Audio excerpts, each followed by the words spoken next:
Para iniciar me gustaría como hablar de lo que es la definición de salud o la vieja definición de salud de la Organización Mundial de la Salud, que habla de que la salud es un completo estado de bienestar biopsicosocial, ¿no? Y después agrega y no meramente la ausencia de enfermedad. Entonces, la pregunta que yo les hago a ustedes eh, es, ¿conocen a alguien que pueda tener o pueda cumplir con esa frase, ¿no? De completo estado de bienestar biopsicosocial? La verdad que no. Digo, uno ya piensa, no sé, nacer en Argentina, ya el completo estado de bienestar no está. Entonces, hay que tener también como presente esto de que la salud es un horizonte, es algo a lo que uno busca. eh, y que a veces implica una construcción, implica un esfuerzo, eh, y este esfuerzo no es solamente individual, sino también es colectivo. Un poco los ejes sobre los que yo voy a charlar hoy, esta hora que vamos a estar juntos, tiene que ver con la emoción, como todo esto que estamos viendo en los adolescentes, con los deseos, esto quizás les llame la atención, pero ya después cuando lo vaya desarrollando van a entender a qué me refiero con los deseos, todo lo que tiene que ver con el bienestar de los adolescentes y por último los límites, ¿no? Un tema que creo que es como el del top 10 dentro de lo que los padres consultan en el consultorio. Así que empecemos. Obviamente que las preguntas que vayan surgiendo las van compartiendo en el chat y después al final iremos tratando de resolverlas. Empezamos por lo que es la regulación emocional, ¿no? Vemos hoy chicos completamente desregulados. ¿Qué significa desregulados? Por un lado vemos altos niveles de fragilidad en los pacientes. Recuerdan que hoy se habla mucho de lo que son la generación de cristal y demás, que hacen un poco referencia a esto. Quizás se usa el término generación de cristal desde un lugar medio peyorativo, pero tiene que ver o un poco base a esto de la fragilidad que hay para el tolerar las emociones. Sobre todo la emoción de la angustia, ¿no? La emoción de la angustia es como algo insoportable dentro de las generaciones actuales. Después, por otro lado, vemos chicos explosivos, chicos que tienen una altísima o una bajísima tolerancia a la frustración y que cualquier no, cualquier situación como de límite genera explosiones agresivas, genera explosiones de violencia y enojos totalmente difíciles de contener. Y por último vemos una total impaciencia, ¿no? Esta sensación de que aburrirse está totalmente prohibido y que todo el tiempo tiene que haber algo más para hacer, lo cual genera ansiedad, ¿no? Esos son, les diría, como las tres emociones más presentes hoy en día en los adolescentes a nivel de desregulación. Vemos chicos que tienen altísimas cargas de angustia, que cuesta mucho tolerar las frustraciones. Estas frustraciones además, si vienen de la mano de los nos, se transforman en enojos y altísimos niveles de ansiedad, una ansiedad que tiene que ver con la falta o la poca capacidad de espera, ¿no? Entonces, y a esto le sumamos que empezamos a transitar un mundo de la exposición donde nos van diciendo cómo tenemos que vivir y qué es lo que está bien para vivir, ¿no? El vive, ríe, ama, sueña, ¿no? Que lo vemos todo el tiempo y que suenan buenísimo para ponerla en Instagram, pero si uno le da la interpretación un poco más profunda, la verdad que es como bastante intenso esto, ¿no? Tenés que vivir, reír, amar y soñar. Y si vos no estás pudiendo hacer esto, entonces estás out. O como esta frase, ¿no? Que si bien es de Chaplin, digo, un día sin reír es un día perdido, ¿no? Inhabilitando totalmente la posibilidad de angustiarse, inhabilitando totalmente la posibilidad de estar mal, donde perdiste un día por estar triste. U otras frases que son bastante interesantes, que son como esto de, cuando estés solo, pensá que hay alguien feliz solamente porque vos existís. O sea, hermosa la frase, pero en realidad al que está solo no le dice nada. ¿Qué le puede cambiar pensar que otro puede estar feliz? Poco, ¿no? Y el miedo, ¿no? Esto que separa lo que podría ser de lo que no sos, como también echándonos las culpas de que sentir miedo es una responsabilidad de cada uno y que está mal porque eso te separa de la persona que sos, ¿no? Entonces, un poco, alguno será contemporáneo mío, ¿no? Y habrá escuchado a los caballeros de la quema, me gusta esta frase, ¿no? Todos te enseñan, todos te dicen remar, remar, pero nadie te enseña a naufragar. O sea, estamos todo el tiempo medio como a punta de pistolas diciendo ríe, vive, ama, sueña, pero nadie te dice, bueno, si estás mal, está bien. Está bien que te angusties, está bien que estés enojado, está bien que estés, que estés ansioso, ¿no? Entonces, pongo esta imagen de las olas porque las emociones para mí tienen este correlato de las olas. Esto, de hecho, es una imagen que utilizo en el consultorio para hablar con los pacientes, ¿no? Eh, las olas tienen esta característica, ¿no? Que primero que pueden ser más chicas o más grandes, que pueden tener mucha intensidad o menos intensidad, pero que siempre, una vez que rompen, eh, se van deshaciendo y se van retirando, ¿no? Y las emociones tienen esta característica. Eh, a lo cual, cuando las emociones son intensas, no sé si alguno habrá ido al mar, pero cuando uno va al mar y la ola es intensa, lo peor que puede hacer es querer esquivarla o saltándola. Y lo digo por experiencia porque me saqué un hombro haciéndolo. Entonces, creo que la mejor forma es para poder atravesar esa ola tan intensa es meterse de lleno abajo de la ola y esperar que pase. Porque una vez que rompe, esto después va a ir calmando. Y es quizás una buena metáfora que utilizamos los psiquiatras para poder explicar sobre todo a los más chicos cómo funcionan las emociones. Y a mí me gusta particularmente decir esto, ¿no? Que las emociones son a la vida como el viento es al fuego. Si alguno hace asado, si alguna sabe hacer fuego, sabemos que si el viento es muy fuerte, el fuego se va a apagar. Ahora, si logramos tener un viento un poquito más lento, un poquito más despacio, va a hacer que ese fuego se vaya avivando. Y así también, por eso digamos, la emoción es a la vida como el viento al fuego, ¿no? O sea, las emociones, si nosotros las podemos regular y podemos atravesar de una manera más ordenada, nos va a permitir ser mucho más vivaces en la vida.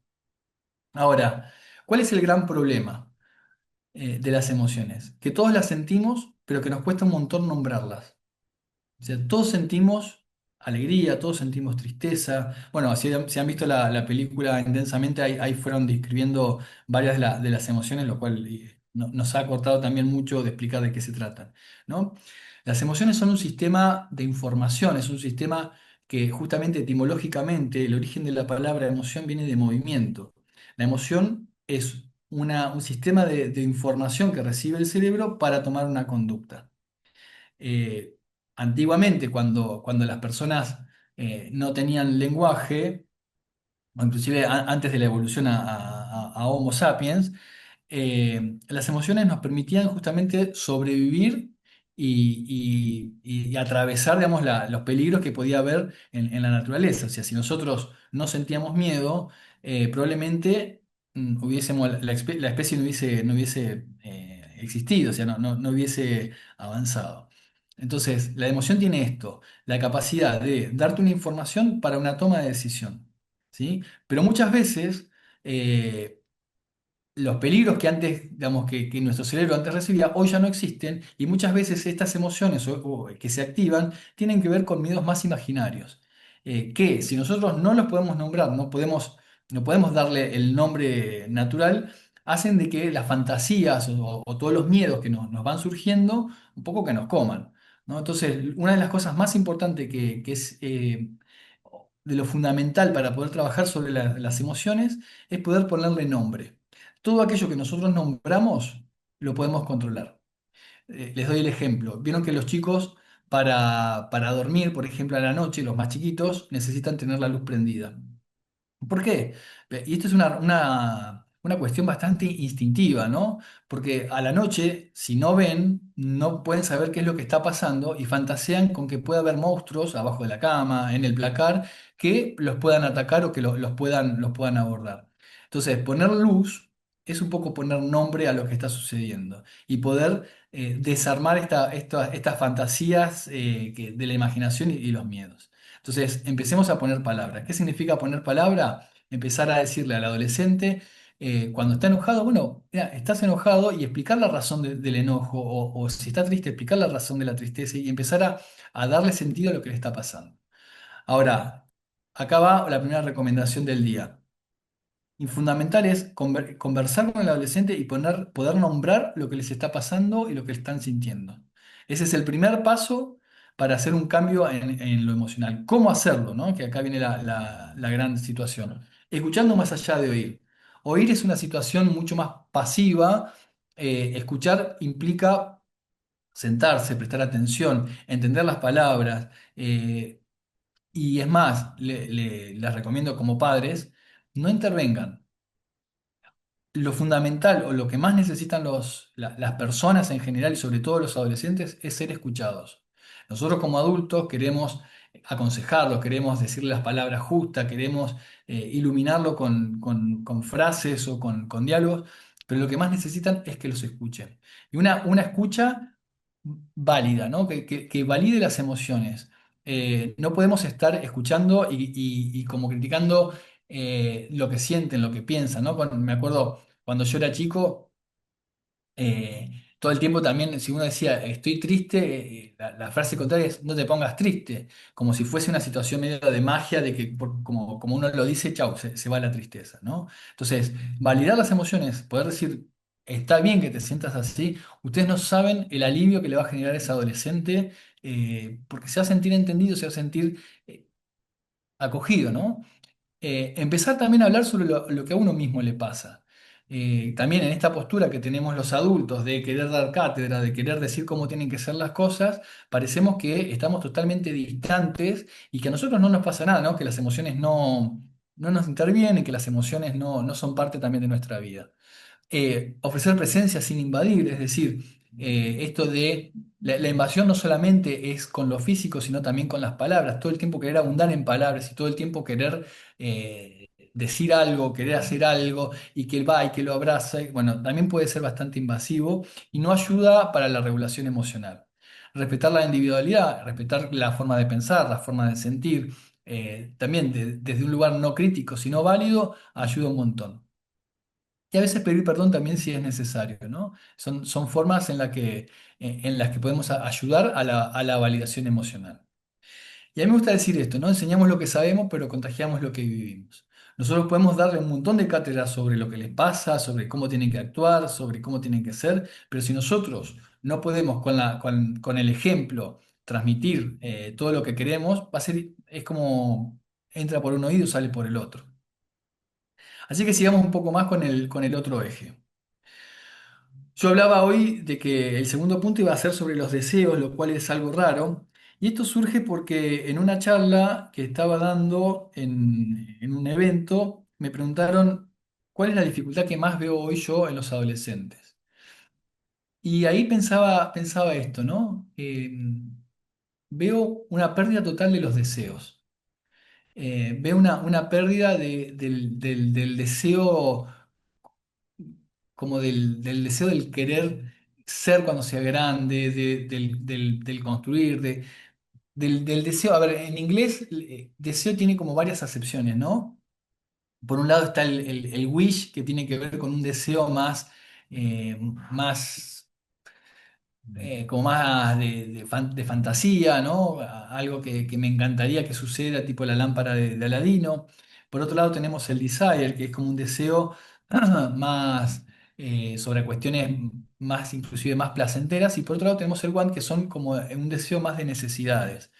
Bueno, hoy en los adolescentes, la verdad que esta sensación de deseo de necesidades no está tan presente y es algo como que ha ido mermando, ¿no? Entonces, de hecho, una de mis charlas se titula Entre perder el deseo y recuperar los sueños, ¿no? Porque hay una sensación como de que todo es un mes.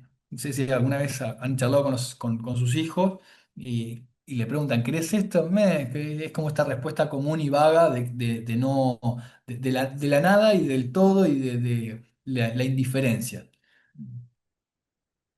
Perdón que tome un poco de agua, pero estoy con una tos, estos cambios de clima me mataron. Entonces, ¿qué es lo que vemos en esta pérdida de deseo? Vemos chicos con un vacío total, una indiferencia total y sobre todo muy aburridos, ¿no? Una sensación de que nada los termina de satisfacer ni nada termina de contagiarles, de ponerle ímpetu y necesidad para hacer cosas. De hecho, ya por ejemplo, lo que vemos es que hay una pérdida también de hobbies o de pasatiempos. Cada vez cuesta más que empiecen a tener, no sé, que empiecen a hacer deportes puntuales y empezar a desarrollarse en eso, o actividades artísticas. Es como que todo es un aburrimiento y un vacío. Y a esto es lo que yo le llamo perder el deseo. ¿Qué es una de las cosas que más marcan hoy? O sea, cuando uno habla de qué es lo que les gustaría hacer, es totalmente indiferente a lo que dicen, ¿no? Y es esto de ser alguien conocido. O sea, ser alguien conocido. ¿Cómo? No, se le importa. Y da la sensación que con el venir de las redes sociales, hoy sería mucho más fácil ser conocido y no serlo es una situación bastante frustrante. Entonces, lo que más buscan es ser conocido o por ser influencer, por ser streamer, vamos, no importa cómo, ser conocido. Y a esto se le suma también la necesidad del tener para hacer. Algo de las situaciones que más vemos hoy también en el consultorio, o que por lo menos los padres consultan mucho, es el tema de todo lo que tiene que ver el manejo con el dinero. Pero no es un manejo adecuado, no es un manejo real, que para mí es importante que los adolescentes empiecen a conocer cómo manejar el dinero, sino que hay una ferocidad por tener, porque parecería como que tener te hace ser, ¿no? Entonces, no es casual que hoy estemos llenos de los Crypto Bros y que los Crypto Bros son estas personas que como que te enseñan cómo tener cómo hacer plata, ni siquiera cómo tener un negocio, cómo hacer plata fácil y que critican, no sé, que critican al que va a la facultad porque le dice, ¿para qué vas a pasar tanto tiempo estudiando si eso después vas a ser pobre? O la cantidad ya lo deben haber escuchado, la cantidad de chicos con una hiperactividad en las apuestas, ¿no? No me gusta decirle mucho ludópatas porque es como bastante taxativo, ¿no? O sea, es como ya sería un diagnóstico. Y no, son chicos que apuestan mucho y que por la edad uno no lo puede considerar ludópatas porque estaría ya como englobándolos en un diagnóstico nada, que después es difícil de desarmar. Pero vemos esto, ¿no? Que necesitan apostar para tener y el tener en cierta forma también los termina haciendo ser, ¿no? Quieren tener para ser alguien conocido desde el dinero, desde el poder y todo lo que esto implica. Entonces, ¿qué es el deseo? Y a mí me gusta poner esta imagen, esta es una imagen que yo uso mucho para poder explicar un poco más fácil lo que es el deseo. En la psicología el deseo tiene un montón de formas de definirlo, pero a mí me gusta esto, ¿no? El deseo quizás es aquel equilibrio que se da entre el placer y la angustia. El placer dado por aquello que nosotros consumimos, ¿sí? Sensorialmente y nos genera un bienestar, eh, y que cuando uno llega a ese bienestar busca la repetición, ¿no? Y la angustia está asociada a lo que es la falta, a lo que es el vacío, a lo que es como la ausencia, ¿no? Entonces, cuando uno tiene esa falta, ese vacío, esa ausencia, la necesidad me lleva al deseo de querer como rellenarla. Esto es una forma de explicar el deseo así, de una manera más amplia. Ahora, el deseo también se ve muchas veces como obturado por dos situaciones que, a la muer- que a al cerebro no lo puede tolerar. Uno es la muerte y otro es la angustia. Cualquier situación de muerte o de angustia, el cerebro está chipeado para poder para salir de ahí. ¿Por qué? Porque la única función de nuestro cerebro es sobrevivir. Entonces, ¿qué pasa? Y esto quizás el ejemplo mejor es en la pandemia, ¿no? Estamos en una situación en donde la muerte estaba todo el tiempo en las noticias y no sé si a ustedes les pasaba, pero yo me acuerdo que había como una especie de conteo de cuántas personas iban muriendo y cuántas personas estaban internadas y cuántos respiradores había y era como todo un tiempo, todo un momento como ¿en qué momento nos llega todo esto a nosotros? O sea, una situación de muerte como muy cercana. De hecho, bueno, muchas personas, hemos tenido personas cercanas que han fallecido. Y a esto es la angustia, ¿no? La angustia y la incertidumbre, la angustia de no sabemos qué va a pasar, cómo vamos a terminar esto, ¿no? Entonces, ¿qué pasó? El miedo terminó transformándose también en un constante estado de alarma, que ese estado de alarma nos terminó llevando a una situación de estrés crónico.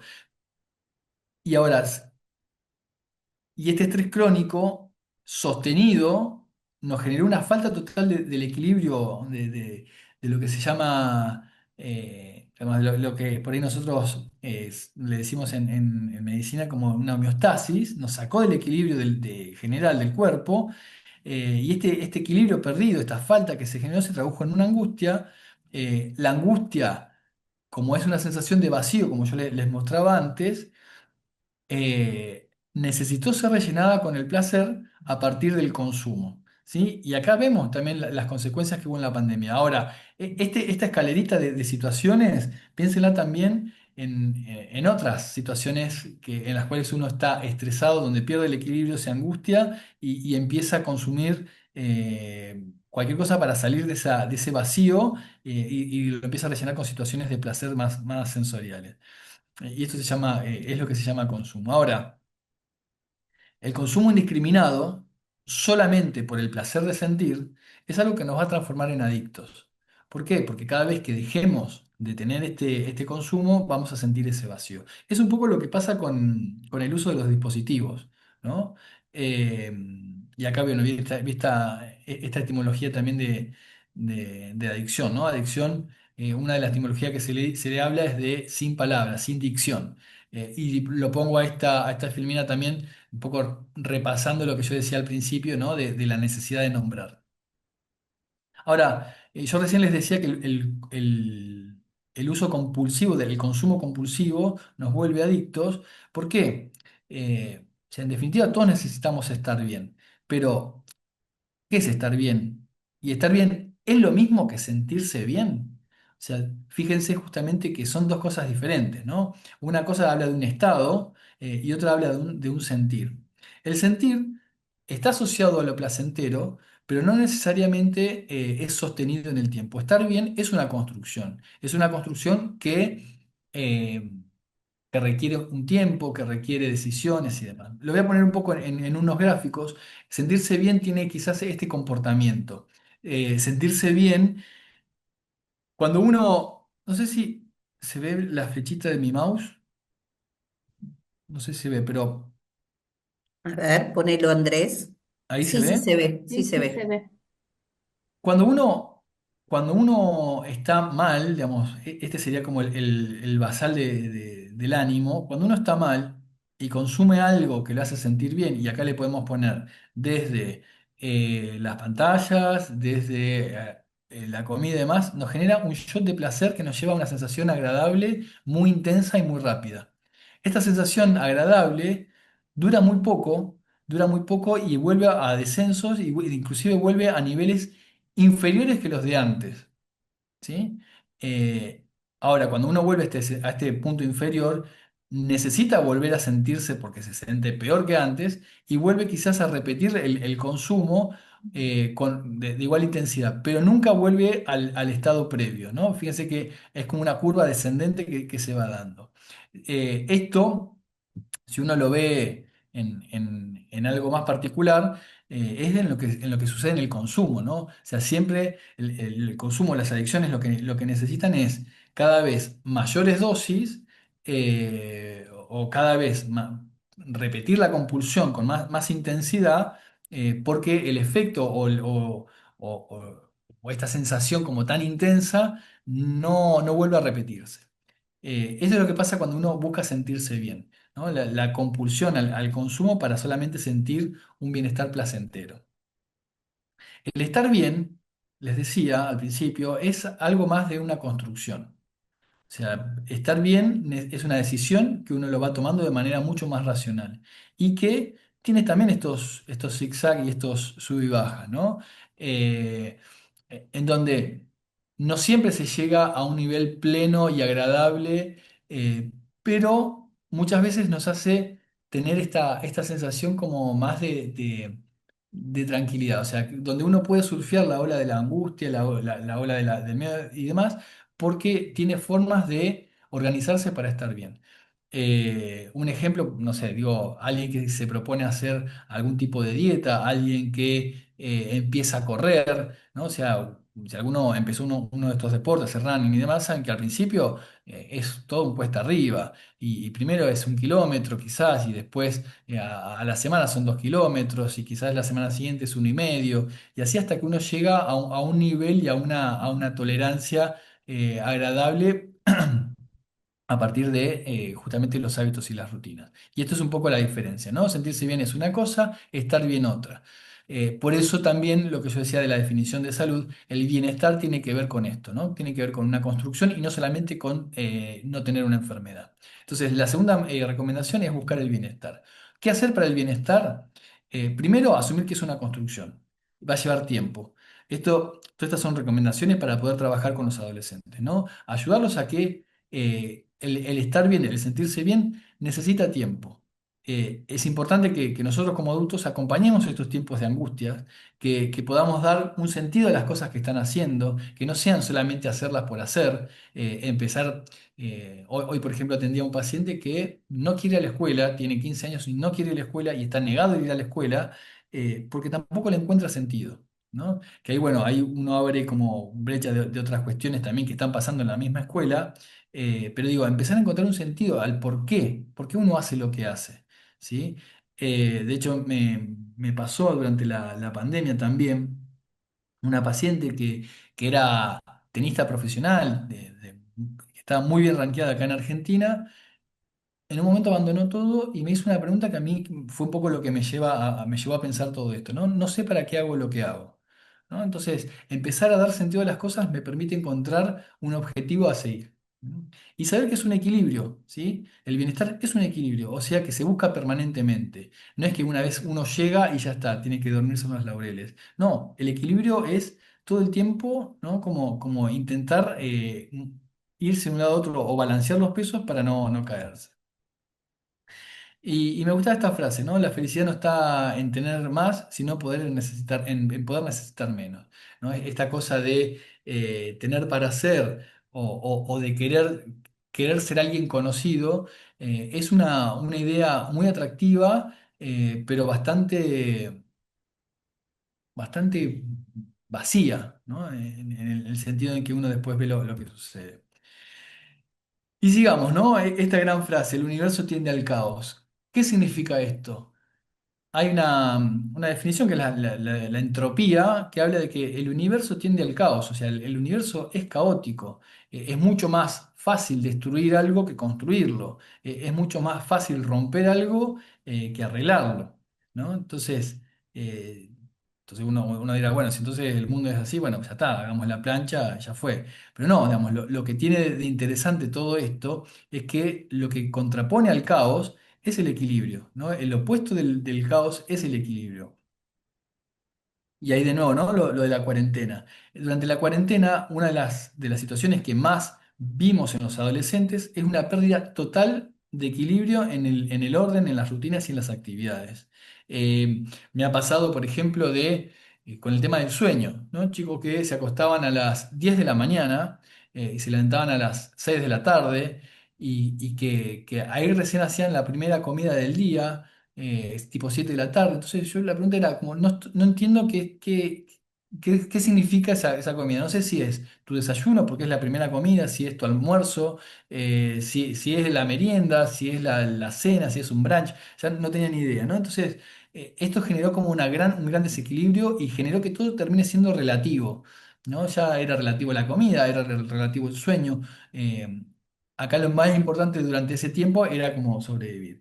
¿Y qué fue lo que se hizo relativo y que hoy también se sostiene? Porque parte de la cuarentena también sigue teniendo sus efectos, el dormir, la manera de alimentarse, los tiempos de ocio, la actividad física, las interacciones cara a cara, es algo que se ha perdido mucho, se ha vuelto bastante relativo, pero también los espacios de silencio y de introspección. O sea, hoy ya estar en silencio, meditar o tener un momento de introspección es aburrido. Entonces necesito compulsivamente llenarlo con espacios de consumo de redes, consumo bueno, de estas apuestas y demás. Y una de las cosas que también vemos y que estadísticamente ha disminuido mucho son los momentos de conexión familiar. Hoy las familias ya no se reúnen en la mesa como era antes. eh, y es como que inclusive ni los más chicos, ahora se les da de comer primero a los más chicos, después comen los adultos, como que ya los momentos de compartir se han transformado como en momentos medio vintage, en blanco y negro y sepia, ¿no? Entonces, esto fue todo lo que hoy vemos que se terminó transformando en algo relativo y que terminó impactando sin quererlo también en la salud mental de los adolescentes. Y acá venía esta frase, ¿no? No sé para qué hago lo que hago. Estos son lo que se va perdiendo. Entonces, la tercera recomendación que yo les voy a dar es empezar a construir hábitos y rutinas. Esto realmente les digo, esto ayuda notablemente a mejorar lo que es la salud mental adolescente. Y fíjense que no les estoy dando ni soluciones mágicas, porque no las hay, ni soluciones imposibles. Todo de lo que yo estoy hablando en este momento tiene que ver con cuestiones que voy experimentando en el consultorio y que con mínimas intervenciones generan grandes cambios. Ahora, ¿cuáles son los hábitos y rutinas que uno pide mejorar? Por un lado, el sueño, ¿sí? En esta pérdida de sueño, hoy se descansa mucho menos que hace mucho tiempo, ni hablar que después de la cuarentena. Entonces, empecemos a reactivar la necesidad del sueño, ¿no? Me acuerdo cuando yo era chico, siempre después de que terminaba Grande Pa, venía el cartel de horario de protección al menor, ¿no? Y era el momento en donde pum, se apagaban los televisores, a lo mejor los adultos se quedaban viendo tele, pero todos teníamos que ir a dormir, y era más o menos a las 10 de la noche. Hoy el promedio de sueño, o sea, el promedio no de sueño, sino de ir a dormir, es más o menos a las 11 11 y media de la noche de los adolescentes. Muchos se quedan con los celulares hasta la 1 2 de la mañana y se tienen que despertar a las 6 y media, 7 de la mañana. Con lo cual tenemos un promedio de hora entre 4 y 6 horas diarias. Un adolescente tiene que estar descansando en promedio 9 horas y media por día, entre 11 horas, no más de 11 horas y no menos de 7 horas. Es, no sé si ustedes lo ven, pero es como casi imposible. Y el sueño es una de las principales funciones naturales que necesitamos para que el cerebro se organice. Es donde, de hecho, curiosamente, durante el sueño es donde el cerebro más trabaja. ¿En qué trabaja? En limpiar todo aquello que es acumulativo para el cerebro e inútil, en procesar un montón de información y en darnos como más estabilidad mental. La alimentación fue otra cosa que también se alteró bastante. Y no solamente en la composición de la alimentación, cada vez alimentados más con ultraprocesados y alimentos de alto valor calórico, pero baja nutrición, sino que también que se ha perdido mucho, por lo menos, la organización de las cuatro comidas. Con esto que yo decía antes, ¿no? Ya las familias no se juntan alrededor de la mesa como era antes. Y no estoy hablando de los campanelli, sino estoy hablando digamos, hace 10 años atrás era más frecuente juntarse en la mesa. Hoy no, y en esto que también les contaba, hoy ya, por ejemplo, los chicos más chicos comen primero, así después se los baña, se los cambia, se los acueste, después los adultos, y se va perdiendo también todo eso. Tiene que ver probablemente con los cambios de los tiempos, pero es importante retomar por lo menos la mesa de la cena, que es quizás la que más nos encuentra, de retomarla en conjunto, ¿no? Sin, obviamente, tratando de correr a los dispositivos de este espacio, porque también son un distractor, y favoreciendo también el diálogo, favoreciendo la pregunta y la participación. Otra de los hábitos y rutinas que son importantes retomar son la higiene. Ustedes dirán, sí, bueno, mis hijos se bañan todos los días. Bueno, no solamente es el baño, sino empezar a cuidar el aspecto físico. Cuidarlo desde el baño, el lavado de dientes, el uso de la ropa más o menos organizada, limpia, pero también de lo que es la higiene digital. Eh, ¿Por qué? Porque también termina impactando en el sueño, en la alimentación. Cosas que vemos es esto de irse a dormir con el dispositivo y apagar la luz con el dispositivo encendido y levantarse a la mañana con el dispositivo encendido y prender la luz. Es decir, como que el dispositivo está en el último segundo del día y en el primer minuto de levantada, ¿no? Entonces, algunas recomendaciones que nos parecen importantes en todo lo que es la higiene digital: no utilizar pantallas una hora antes de irse a acostar. ¿Sí? Sepan que cuando ustedes si empiezan a implementar todo esto, lo más probable es que venga malestar, venga enojo, venga reclamo. De nuevo, es un equilibrio, es algo que se tiene que ir trabajando, que se tiene que ir ejercitando y que no se da de manera espontánea. O sea, no va a ser la primera vez, el primer día que lo hagan, que va a funcionar todo.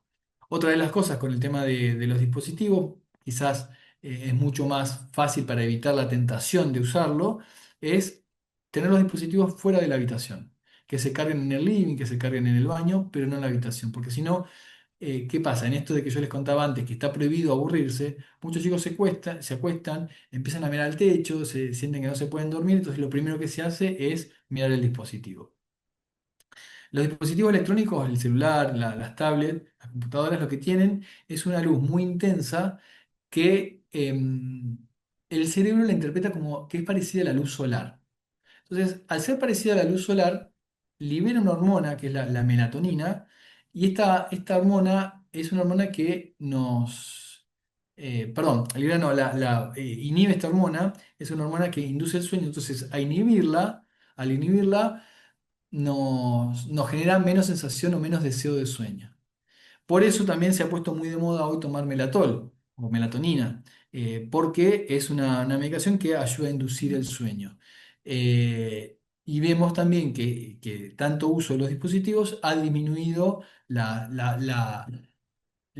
eh, el nivel plasmático general. Entonces, empezar a trabajar en esto, en los dispositivos, es una gran herramienta para poder organizar y para poder establecer estos hábitos y rutinas. Otros son las actividades, ¿no? Hemos perdido actividades, yo les decía que ya no, hay mucha menos frecuencia de chicos que estén practicando deporte, estén practicando algún otro tipo de actividad más lúdica como algo habitual, ¿no? Entonces, algo que importa mucho para poder establecer hábitos y rutinas es establecer actividades.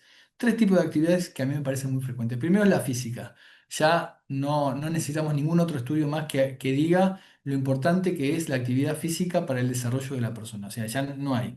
Es lo fundamental. Entonces, empezar a trabajar con la actividad física es clave. ¿Qué tipo de actividad física? A veces podemos utilizar actividades físicas más simples, como salir a caminar o hacer un trote por alguna plaza. Si no, actividades físicas más complejas, como entrenar algún deporte y demás. Otro es el tema de las actividades lúdicas. Empezar a jugar a cosas que no tengan que ver con los dispositivos. Empezar a jugar más juegos de cartas, juegos de mesa, o inclusive empezar, también yo lo llevo a lo lúdico al tema de dibujar, al tema de pintar, que los adolescentes, como lo han perdido también en este tiempo, escribir. Y lo último, la parte cognitiva, ¿no? Empezar a estimular el aprendizaje como algo necesario. Y la forma de aprender no es solamente estudiando, sino, nada, practicando nuevos hobbies. O sea, hay personas, por ejemplo, que empiezan, algo que yo recomiendo mucho, es el ajedrez, como una buena práctica de algo que también no sé, me puede generar como mucha más satisfacción. Pero bueno, eso ahí lo dejo en la creatividad de ustedes. Y después, por último, la socialización. Fíjense que yo al principio les hablaba de cómo se ha perdido la conexión cara a cara con las personas, ¿no? Eh, el ser humano es la única raza en la Tierra que es social. ¿Qué significa esto? Es la la única especie que necesita socializar para perpetuar la especie. Necesitamos de las redes sociales reales, no virtuales, para poder sobrevivir. Por eso somos la única raza, por ejemplo, en la cual las crías pueden ser cuidadas no solamente por la madre, sino también por los abuelos, por los tíos, por hermanos, por familiares, con amigos y demás. En las otras especies solamente es la madre la que se encarga de la crianza. ¿Y esto por qué lo pongo? Porque necesitamos también la resocialización face to face, ¿no? Cara a cara. eh, verse, poder reunirse con otro, poder mantener también conversaciones con otro, no solamente nos van a enriquecer individualmente, sino también que van a ayudar a regular un montón de las situaciones que uno a veces piensa que le pasa a uno. Por ejemplo, eh, las personas o los adolescentes con ansiedad, pudiendo encontrarse con otros chicos que están pasando por mismas situaciones de ansiedad, empiezan primero a aconsejarse, que es muy frecuente, a veces no sé si lo habrán escuchado a sus hijos, aconsejando a sus amigos de cosas que también están pasando a ellos. Por lo cual también eso, si bien por ahí uno dice, ay, qué cara dura, pero también son herramientas que van incorporando para sí mismo y que les va a permitir poder sortear las situaciones de ansiedad, de angustia, de enojos, de una manera más estratégica. Poder socializar ayuda también a regularse, poder socializar ayuda también a organizarse. Entonces, la socialización es fundamental. Y en este tironeo que por ahí les deben pasar con los adolescentes, no, pero si yo tengo amigos, pero son todos virtuales, y ese es un engaña pichanga. Yo la verdad que es algo como que, digo, ok, puedes tenerlo, pero también es importante empezar a socializar desde un lugar como más real. ¿Por qué? Porque parte también de la socialización, lo que me muestra o lo que me termina ayudando a trabajar es la empatía, ¿no? Cuando yo veo a alguien, analizo inconscientemente los gestos, analizo inconscientemente la posición y demás, y puedo interpretar si esa persona está triste, está contenta, está enojada, y eso a mí también me permite intervenir de una manera diferente. Entonces, la socialización es otro de los puntos importantes. Y bueno, nada, esto quizás alguno lo conoce más, ¿no? De qué sirve al mundo, de qué le sirve a uno ganar el mundo entero si se pierde a sí mismo, ¿no? De qué sirve como perderlo, o sea, querer ganar todo, querer ser, querer tener, si uno se termina perdiendo a uno mismo. Entonces, por último, los límites. Gran punto y ojalá me gustaría tener como todas las herramientas para darles, que son un montón, para cómo poner límites. Y la verdad que es algo que hoy a los padres más les angustia, más les preocupa y más se carece. O sea, hay una gran dificultad en la puesta de límites. Ojo, cuando yo digo esto, no lo estoy diciendo para que se sientan culpables, ¿no? O sea, ningún padre nace con el manual de cómo ser el buen padre o la buena madre, sino que también uno va aprendiendo. Y uno va aprendiendo por las propias experiencias personales, pero también va aprendiendo por lo que alrededor se está diciendo. Y encima ahora, con esta gran exposición, no sé si por ahí ven en las redes, pero hay como, hay gente que expone la buena crianza que hace, lo bueno que son sus hijos y demás, y a uno le hace sentir una piltrafa, una basura, como sentir que estoy haciendo todo mal, ¿no? Entonces, entendamos primero que todo lo que ustedes están haciendo es también una forma de aprender para mejorar la calidad de vida de sus hijos. Bueno, de hecho, si no, no estarían acá, ¿no? ¿Y para qué los límites? Lo fundamental es la autonomía. Poner límites favorece a la persona, digamos, le ayuda a la persona a que pueda ser cada vez más autónoma. El que no tiene límites nunca logra ni emanciparse, básicamente. ¿Por qué? Porque siempre hubo lo que quiso, siempre tuvo lo que deseó, siempre, o por lo menos no hay nada tampoco que lo convoque. Esto lo uso mucho también en el trabajo en el consultorio. ¿Para qué los límites? Para poder estimular la libertad y la responsabilidad. No existe libertad sin responsabilidad y no existe responsabilidad sin libertad. Libertad sin responsabilidad es más un libertinaje y responsabilidad sin libertad es más una situación opresora, ¿no? Ahora, les voy a dar esto para también que lo anoten como otra etimología de la palabra, ¿no? Responsabilidad. Muchas veces me la definen los adolescentes como el deber ser o el deber hacer. Pero responsabilidad, el origen de la palabra es responder con habilidad. ¿Ven? Si ustedes, por ejemplo, cortan la palabra de responsabilidad en la S, queda responsabilidad, ¿no? Y es esto la responsabilidad, dar una respuesta hábil a las demandas del medio. O sea, la responsabilidad me tiene que ayudar a mí a dar una responsabilidad trabajada, me tiene que ayudar a poder dar una respuesta hábil a lo que el medio me está demandando. Por ejemplo, si yo tengo una prueba de matemática, mi responsabilidad no es que me vaya bien o que me vaya mal. La responsabilidad es estudiar para poder aprobarlo. Muchas veces, estudiando, se desaprueba, pero se hizo el trabajo de estudiar, ¿no? Entonces, es fundamental trabajar también con los adolescentes esta diferencia, ¿no? Que la responsabilidad no implica el deber y que la responsabilidad va de la mano de la libertad. Sin libertad no hay responsabilidad y sin responsabilidad no hay libertad. ¿Para qué también los límites? Para poder fortalecer el amor y cuidado propio y hacia los de afuera, ¿sí? El límite también genera respeto, el límite también estimula el cuidado de los otros. El límite también implica la empatía y el poder conectarse con el otro desde lugares mucho más sanos, ¿no? A su vez también, una de las cosas que vemos es que aquellos chicos que no han recibido límites necesarios, muchas veces son chicos muy inseguros y con una baja estructura de tolerancia a la frustración, con una baja estructura eh, de previsión o como de pensarse en un futuro, ¿no? Entonces es importante el límite para eso. Y algo de lo que vemos en la falla de los límites es que hay como una sensación de una crianza temerosa. Quizás la interpretación tiene que ver con esto de que les decía antes, ¿no? Hay tanta información sobre cómo ser buen padre y que lo cual genera una sensación de que nunca voy a llegar, esto es imposible, entonces me genera una cuestión de temerosa porque siento que todo el tiempo lo voy a traumar si le digo que no, si le digo que después, si le digo nada, que con esto no. Entonces, hay necesidad de pasar una crianza temerosa hacia una crianza amorosa.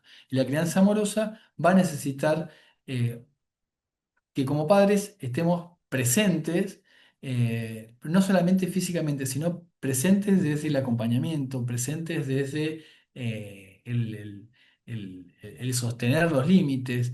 De hecho, los límites, un límite está bien puesto cuando se respeta más allá de la ausencia de la figura del padre, ¿no? De la madre.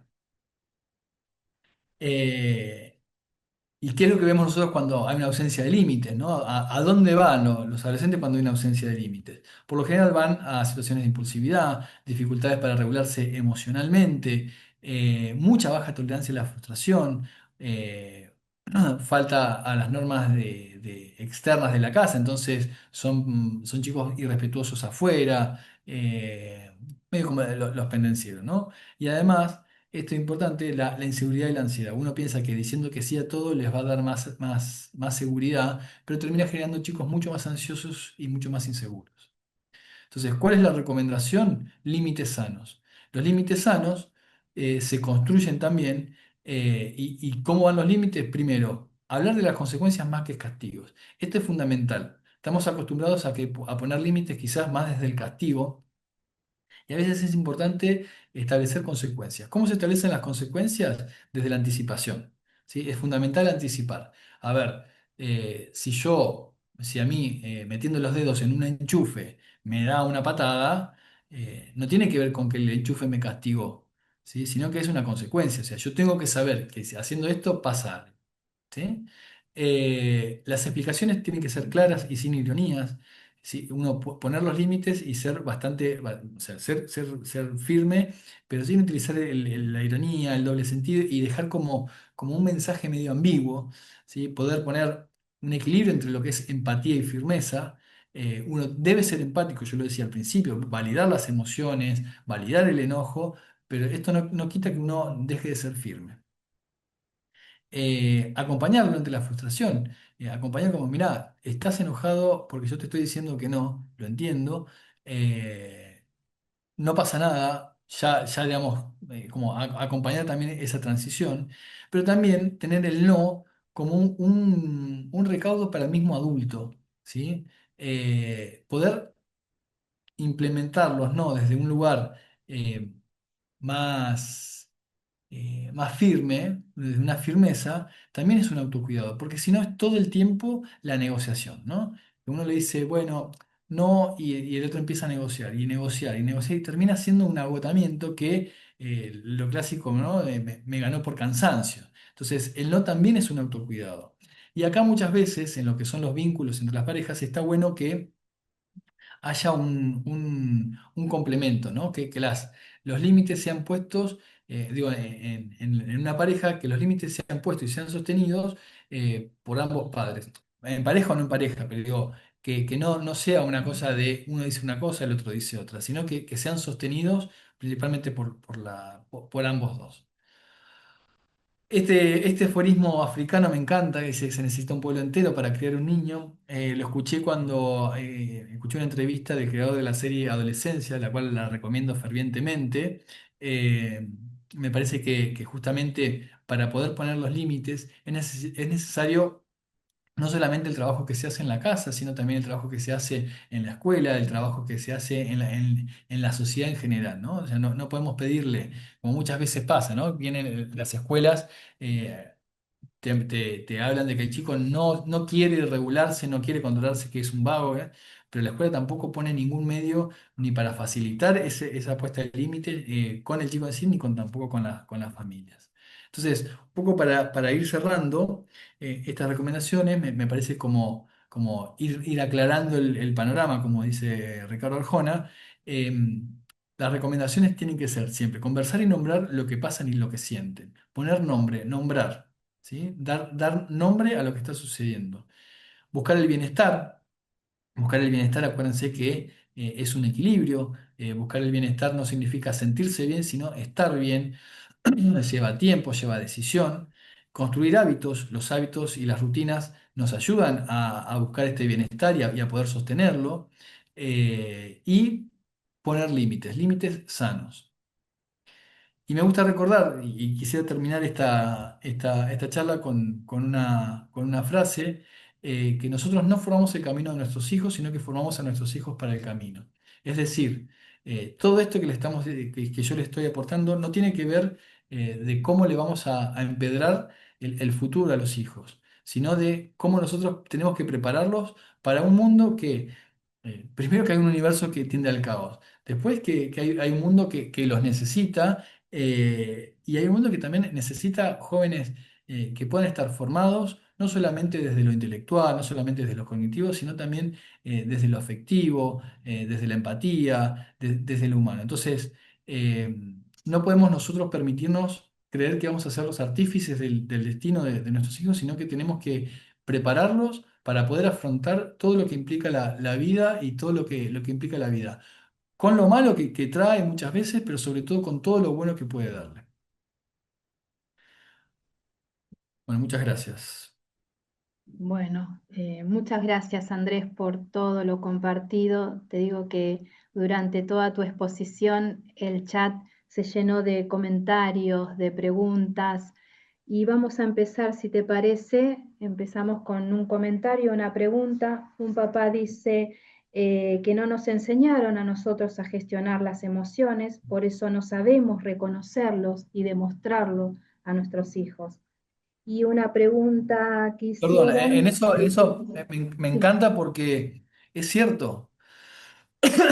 En mi época, cuando yo era chico, eh, tener miedo era de cagón, estar triste era de maricón, eh, estar enojado era de calentón, digamos, y esto te generaba como que uno no podía como nada, gestionarlo, no podía como administrar, entonces ibas a una cosa más represiva, pero no dejabas de sentirlo, quizás no lo mostraba inadecuadamente, pero no sabes bien qué te estaba pasando, por eso es importante ahora sí empezar a reconocer y a ver, las emociones tienen un correlato no solamente en la mente, ¿sí? No solamente lo sentimos mentalmente, sino también físicamente.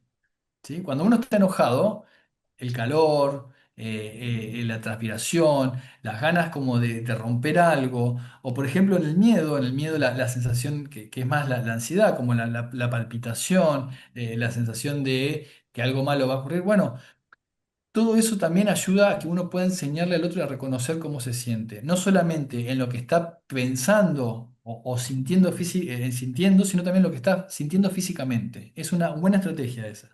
qué bueno, bueno, muchas gracias. Y una pregunta que hacían es, ¿hasta qué edad se considera normal que duerman con luz? Bueno, eso por ahí es una... Normalmente hasta los 5 años uno acompaña este proceso en el cual lo que se está formando ahí es el apego, ¿no? Se termina transformando el apego. Entonces, por qué la necesidad de la luz? Yo lo explicaba en esto de que esté como el cuarto iluminado para, para que el niño pueda reconocer las estructuras que están y no piense que hay algo imaginado. El apego, más o menos a partir, a través, hasta los 5 años que se va formando, lo que me permite es saber que, aunque no esté mamá y no esté papá, yo igualmente estoy seguro. ¿Sí? Eh, y eso justamente se va construyendo, ¿no? Por eso, si me preguntan una edad, yo les diría hasta los 5 años. Pero como el apego es algo que se tiene que ir construyendo, a veces puede ser 5, a veces puede ser a los 6.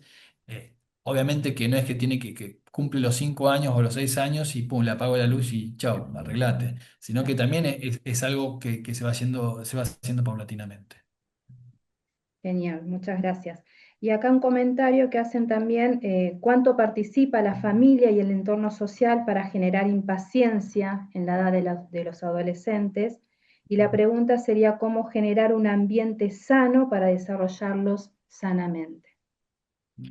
Bueno, el ambiente de nuevo, ¿no? Se necesita un pueblo entero para criar a un niño, ¿no? O sea, por ahí muchas veces como familias podemos hacer de todo, de todo, de todo, pero después hay un ambiente también que condiciona. Por eso es fundamental dar las herramientas primarias dentro de la familia para después que él tenga la posibilidad de tomar las decisiones afuera.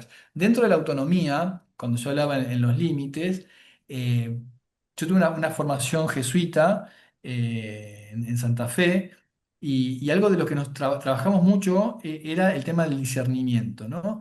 Y el discernimiento, y esto me parecía interesante, porque no era elegir entre lo bueno y lo malo, porque en definitiva todos tenemos como un conocimiento de lo que está bien y de lo que está mal, sino que la decisión más difícil no es entre lo bueno y lo malo, sino entre lo bueno y lo mejor. Entonces, una forma de poder ayudar a tener un ambiente más sano es favorecer la autonomía, tanto en casa como afuera, para que las decisiones que se tomen sean no entre lo bueno y lo malo, sino entre lo bueno y lo mejor. ¿Sí? Pero bueno, para esto necesitamos que las familias, la escuela, el sistema de salud y todas las áreas que involucran a la vida cotidiana de un adolescente podamos trabajar en un poco en sincronía. Qué bueno, bueno, muchas gracias. Y acá hay un comentario que dice, apatía sería la palabra que elijo para definir lo que percibo en los adolescentes en el día de hoy. Totalmente de acuerdo. No sé quién lo dijo, pero totalmente. Hay tres palabras, tres palabras. Una es la apatía. La apatía es este me, como me. La anedonia es esta falta de deseo, falta de placer más que de deseo. Y la bulia es esta falta de voluntad, como que perdón, no lo voy a decir, pero todo el tiempo, no, qué paja, ¿no? Y es esta cosa como de aplanamiento, un aplanamiento afectivo que tiene que ver con, como con una falta de vitalidad por momentos, ¿no? Y que realmente tiene que ver con eh, el, el- el que menos hace, ¿no? Y tiene que ver con que mientras uno menos hace, menos ganas tiene de hacer más cosas y cada vez se va como aplacando, ¿no? Alguna de las cosas que yo también trabajo con chicos así, con esta apatía, es esta famosa zona de confort, ¿no? ¿Por qué? Porque vemos que las zonas de confort cada vez se van reduciendo más y en un momento termina siendo la cama la única zona de confort, ¿no? Es como el único lugar donde están confortables. Entonces, la idea no es salirte de la zona de confort, sino ampliar la zona de confort. Eh, hay cuestiones como muy, a mí me gusta como a veces bromear con esta frase como les mostraba al principio, pero aparece esta frase, ¿no? De salir de tu zona de confort. En realidad no se trata de salir de tu zona de confort, si es una zona confortable, es una zona muchas veces segura y muchas veces necesaria. Lo importante es ampliarla, que las otras, que la zona de confort también involucre no solamente tu habitación, sino tu casa, tu familia, tus amigos, tu club, tu escuela. ¿no? Empezar a ampliarlo un poco más, donde vos, y ahí justamente también se trabaja el apego seguro, ¿no? El poder estar afuera sin la necesidad de otras personas u otros elementos que me den la tranquilidad y la seguridad de que todo va a estar bien. Claro. Y al respecto justo de esta pregunta también decían cómo hacer para que se motiven, ¿no? Para que motivarlos a los chicos en el día de hoy. A esa pregunta, la respuesta está en los hábitos y rutinas. No hay una forma de generar una motivación instantánea, inmediata, pero la única forma que yo, por lo menos, encontré en mi consultorio con mis pacientes es empezar a establecer hábitos y rutinas. Y no lo digo solamente porque lo haga yo, lo haga mis pacientes, sino porque también fue una forma en la que yo encontré que a mí mismo me organizaba, con mi vida, con mi trabajo, con mi familia, con mis amigos. Entonces, eh, la forma de encender el deseo, que la apatía tenía que ver con esta falta de deseo, es empezar a ordenarlos, empezar a darle los hábitos y las rutinas. Y empezar porque una vez que esté ordenado eso, también empiezan como a tener más búsqueda hacia afuera, ¿no? Trabajar lo que es la exogamia. La exogamia es un término que se usa en el psicoanálisis, que tiene que ver con la salida hacia afuera, que un hito natural para el desarrollo. La endogamia es esto que se da cuando uno es chico, ¿no? Que quiere quedarse en casa donde los padres son héroes, donde casa es la más cómoda. Por eso en la adolescencia, lo que se rompe es esta mirada superhéroe de los padres y empiezan a buscarse afuera de casa aquellos ídolos que nos representan, que pueden ser actores, pueden ser futbolistas, pueden ser cantantes, pueden ser actrices, no sé. Pero esta exogamia no está sucediendo. Entonces cada vez es como más interno. Y la exogamia también lo que nos permite es relacionarnos con otros, tener nuevos hobbies, tener nuevos deseos. Entonces, por ahí un poco la forma de contrarrestarlo esto a partir de los hábitos y rutinas es esperar que eso me vaya también llevando hacia la búsqueda, hacia afuera de lo que necesito y lo que